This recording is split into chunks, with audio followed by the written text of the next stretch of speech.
then all of a sudden it just went out, so that was it. Thank you. There you go. $9.95. $9.95. Send it to my bill person. Quick second. Quick second. Hey, you know that. Yeah, because I'm like, okay, that thing ain't got no, because like from here, they'll light up sometimes, but they'll if they don't light up, so even if it lights up here, that means the cord is out. Not the power cord. Yeah. The cord to connect it. So that's what I was trying to see if you put it on. No, that's I got you. See? All I had to do was call my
Everything in March except spring break, we have to work.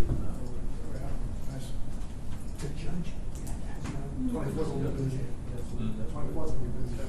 Yeah. The lawyer, Tricia, well, is here. And she said the jail is not willing to change any restrictions. Those are people that the lawyers will be able, as opposed to administrative.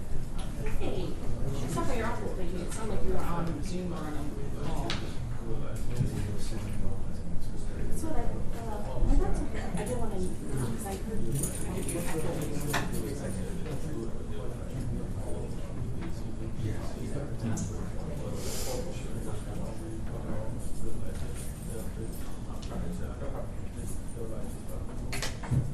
Yeah, when I got him out, he had it.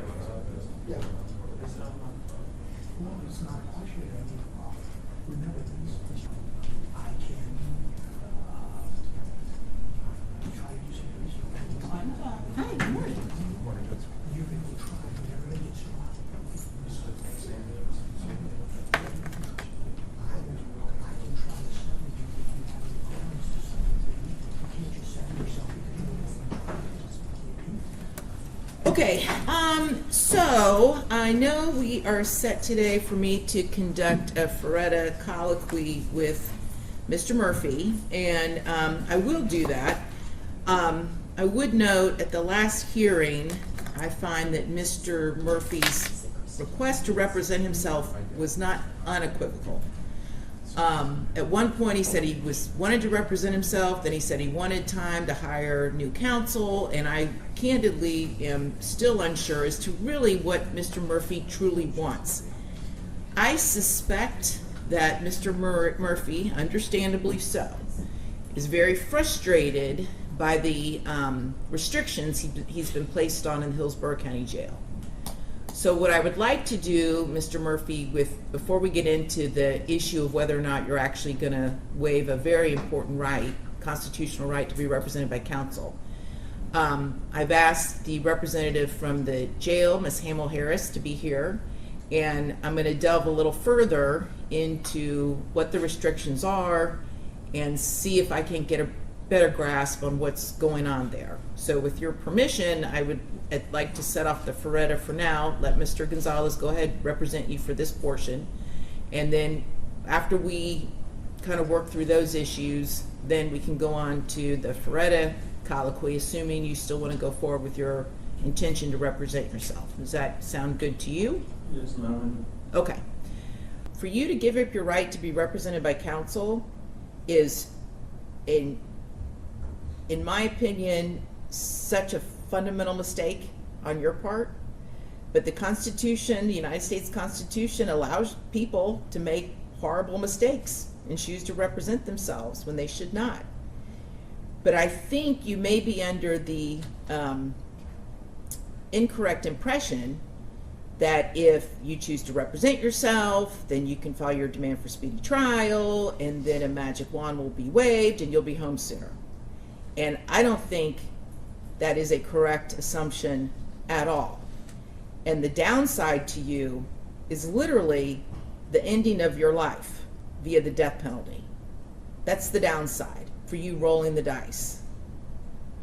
So I just need, if you wish to pursue representing yourself, we'll have the Feretta colloquy, and I will go over everything, every way you're going to be hindered by making that choice. And if I find that you are knowingly and voluntarily waiving your right to be represented by counsel, and then I will grant your request. But I don't want you to think that that means you're going to turn around and file a demand for speedy trial and I'm necessarily going to grant it.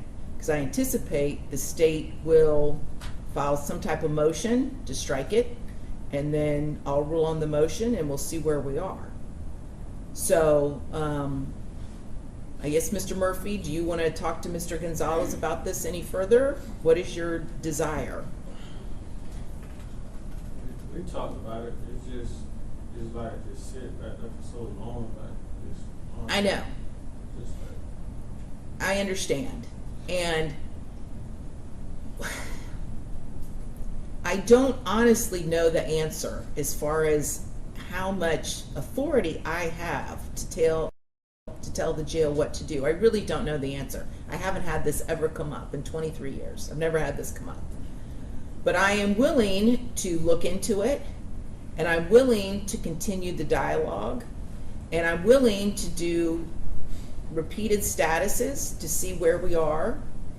And if you would be willing at this point to keep Mr. Gonzalez on as your counsel and allow him to guide you through this process, and then I am going to talk to the detective, have him give me sworn testimony in camera so I get a better feel for what the allegations are, and then we can go from there. I would encourage you to follow that route, to at least allow Mr. Gonzalez and myself the chance to kind of get a better grasp of what's going on. And then at the end of the day, once that has been explored and I know exactly what I can or cannot do and what the facts are or are not, once we reach that step, then at that point you can tell me, okay, Judge, yes, I still want to represent myself.